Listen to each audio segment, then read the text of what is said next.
अस्सलाम वालेकुम। एसटीआई की न्यू जॉब्स अनाउंस हो गई हैं। 493 सीट्स अनाउंस की गई हैं स्पेशल एजुकेशन डिपार्टमेंट में। अगर आपका स्टडी बैकग्राउंड है कंप्यूटर साइंस में या स्पेशल एजुकेशन में तो ये सीटें आपके लिए हैं। Government of Punjab special education department में टोटल 493 सीट्स अनाउंस की गई हैं एसटीआई की, और इसमें अप्लाई कर सकते हैं वो तमाम कैंडिडेट जिनकी एज है 21 से लेकर 28 के दरमियान। मेल और फीमेल दोनों अप्लाई कर सकते हैं।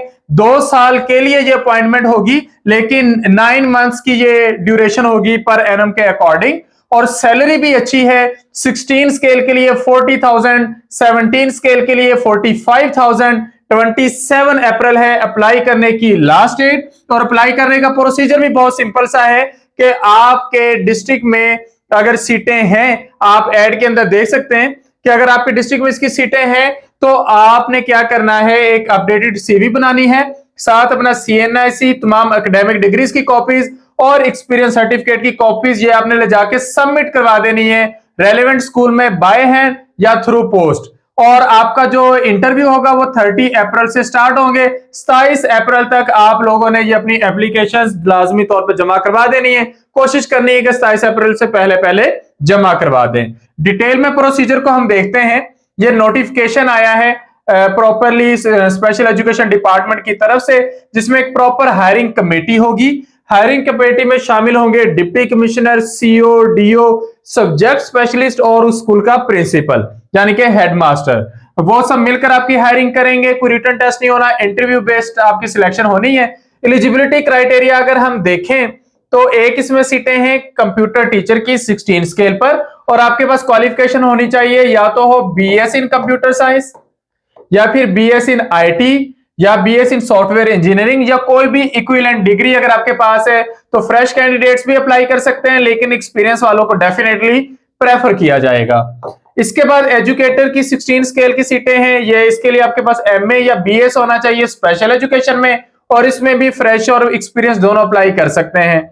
इसके बाद जूनियर स्पेशल एजुकेशन टीचर, ये भी 16 स्केल की है, और इसमें आपके पास बीएस होना चाहिए। डेफ की एक्सपर्टीज आपके पास होनी चाहिए, तो इस पर आप अप्लाई कर सकते हैं। इसके बाद junior special education teacher mentally challenged field का है, इस पर भी 16 स्केल की सीटें हैं, आप लोग अप्लाई कर सकते हैं। आपके पास डिग्री होनी चाहिए बीएस इन स्पेशल एजुकेशन, और फील्ड आपका होना चाहिए मेंटली चैलेंज्ड चिल्ड्रन के बारे में। उसके बाद आ जाता है junior special education teacher physically handicap, तो आपके पास उससे रेलेवेंट स्पेशल एजुकेशन की डिग्री होनी चाहिए। और junior special education teacher visually impaired, तो आपके पास उससे रेलेवेंट डिग्री होनी चाहिए। ब्लाइंड स्टूडेंट्स के लिए उनको पढ़ाने के लिए स्पेशलाइजेशन आपके पास होनी चाहिए। मैथ टीचर इन्होंने अपॉइंट करना है, उसके लिए आपके पास मैथमेटिक्स की डिग्री होना चाहिए। अगर आपका मास्टर्स है या बीएस है मैथमेटिक्स में तो आप लोग उस पर अप्लाई कर सकते हैं। उसके बाद सीनियर स्पेशल एजुकेशन, ये 17 स्केल की सीट है, और यहां पर सेम क्वालिफिकेशन है आपके पास एमए, एमएड और साथ आपके पास बीएस होना चाहिए, यानी कि या आपने एमए किया हो या बीएस किया हो और एमएड आपके पास हो तो आप इसके लिए अप्लाई कर सकते हैं। उसके बाद senior special education teacher for Shadab school mentally challenged field, या एमए या बीएस आपके पास अगर है तो आप इस पर अप्लाई कर सकते हैं। 17 स्केल की सीट है।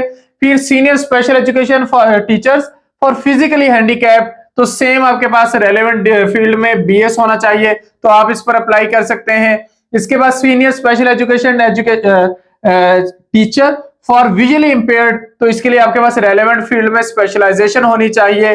और एट द एंड है साइकोलॉजिस्ट, साइकोलॉजिस्ट के लिए आपके पास एमएससी या बीएस होना चाहिए साइकोलॉजी में, या अप्लाइड साइकोलॉजी में, या क्लिनिकल साइकोलॉजी में, या फिर चाइल्ड साइकोलॉजी में, तो आप इस पर अप्लाई कर सकते हैं। स्पीच थेरापिस्ट या स्पीच स्पेशलिस्ट, ये भी 17 स्केल की डिग्री है, तो आपके पास स्पेशल एजुकेशन की डिग्री होनी चाहिए, और साथ आपके पास डेफिनेटली स्पीच थेरापिस्ट की कोई ना कोई सर्टिफिकेशन होनी चाहिए, तो आप इस पर अप्लाई कर सकते हैं। 1 साल का post graduate speech and language therapy का डिप्लोमा चल सकता है, या बीएस या बीएससी ऑनर्स आपकी होनी चाहिए स्पीच एंड लैंग्वेज थेरेपी में या पैथोलॉजी में, तो आप इस पर अप्लाई कर सकते हैं। और फिजियोथेरापिस्ट की जरूरत है, ये भी 17 स्केल की सीटें हैं, बीएससी या बीएस इन सेकंड डिवीजन इसके लिए रिक्वायर्ड है, तो आप इस पर भी अप्लाई कर सकते हैं। सिलेक्शन का प्रोसीजर यूं होगा कि आपकी रिक्रूटमेंट होनी है डिस्ट्रिक्ट लेवल पर, तो मेरिट भी उसी के अकॉर्डिंग बनेगा।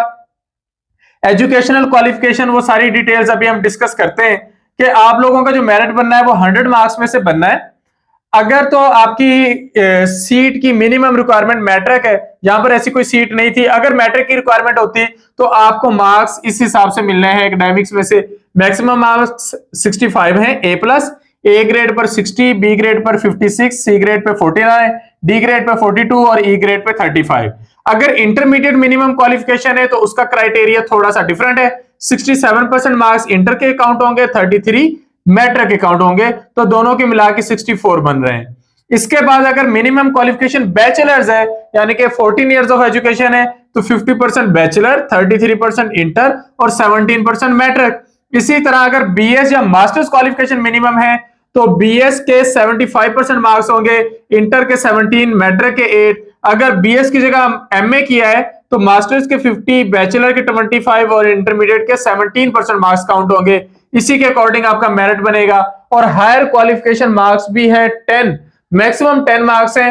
अगर 1 स्टेज हायर है तो 5 मार्क्स मिलेंगे, 2 स्टेजेस हायर हैं तो 7 मार्क्स और 3 स्टेजेस हायर हैं तो 10 मार्क्स। यानी कि अगर ग्रेजुएशन मांगी गई है और आपने मास्टर्स या एमफिल या पीएचडी की हुई है तो आपको पीएचडी पर 10 नंबर मिल जाएंगे, एमफिल पे 7 मिल जाएंगे और मास्टर्स पे 5 नंबर हायर क्वालिफिकेशन के मिल जाएंगे। इसके बाद 5 नंबर है अगर आपकी बोर्ड या यूनिवर्सिटी में कोई पोजीशन है, फर्स्ट पोजीशन के 5 नंबर हैं, सेकंड के 3 हैं, थर्ड के 2 नंबर हैं। और अगर आपका एक्सपीरियंस है तो एक्सपीरियंस के 5 नंबर है, हाफिज कुरान है तो उसके 5 नंबर है, इंटरव्यू है, इंटरव्यू के टोटल 10 हैं तो इंटरव्यू में से आपके 10 जो टोटल मार्क्स हैं आप उसमें से मार्क्स लेंगे, तो इसके अकॉर्डिंग आपका मेरिट बन जाएगा। और सिलेक्शन के प्रोसेस के बाद एसटीआईज की प्रॉपर ये आप कह सकते हैं कि निगरानी रखी जाएगी कि क्या वो अच्छा काम कर रहे हैं कि नहीं। उसके लिए की परफॉर्मेंस इंडिकेटर्स की बेस पर उनकी कारकर्दगी को जांचा जाएगा। तो अगर आप अच्छा काम करेंगे तो आपको अच्छी पे मिलती रहेगी। अटेंडेंस आपका प्रॉपर अटेंडेंस होना जरूरी है। महीने में मैक्सिमम 2 छुट्टियां जो होती है वो एसटीआईज को अलाउ होती हैं। और ये आप लोगों की जो सिलेक्शन का प्रोसेस है ये 2 साल के लिए आपकी सिलेक्शन हो रही है और टोटल 9 मंथ्स की ड्यूरेशन होगी, जिसके अकॉर्डिंग आप लोगों को पे मिलेगी, क्योंकि वो छुट्टियों के महीने जो है वो सारे इसमें से माइनस कर दिए जाएंगे। तो ये एकेडमिक पर्पसेस के लिए आप लोगों को हायर किया जाएगा और किसी और एडमिनिस्ट्रेटिव काम के लिए आपकी सर्विसेज जो है वो यूटिलाइज नहीं की जाएंगी। तो एक अच्छी अपॉर्चुनिटी है, लाजमी तौर पर अवेल करना चाहिए। जो मेल होंगे उनको बॉयज स्कूल में अपॉइंट किया जाएगा, इसी तरह जो फीमेल होंगी उनकी पोस्टिंग जो होगी वो गर्ल्स स्कूल में की जाएगी। जो ट्रांसजेंडर्स हैं उनको बॉयज या गर्ल्स या ट्रांसजेंडर स्कूल्स में अप्लाई किया, उनके अंदर पोस्ट किया जा सकता है, उनको वहां पर अपॉइंटमेंट मिल सकती है। तो ये एक अच्छी अपॉर्चुनिटी है। 493 सीट्स हैं। डिस्ट्रिक्ट वाइज जो सीटों की डिटेल है वो आप लोगों को मिल जाएगी इंटरनेट से, वहां से आप डिटेल लेकर अपने डिस्ट्रिक्ट में अप्लाई कर सकते हैं, या फिर आप जो आपके वहां पर स्पेशल एजुकेशन का ऑफिस है आप वहां पे विजिट करके वहां के डीओ से भी सीटों की डिटेल ले सकते हैं। मोस्टली ऑफिस के बाहर से जो लिस्टें हैं वो डिस्प्ले भी कर दी जाती हैं। तो 27 अप्रैल से पहले लाजमी तौर पर अप्लाई कर लें और इस अच्छी अपॉर्चुनिटी को आप लोग अवेल कर सकते हैं। Thank you. Allah Hafiz.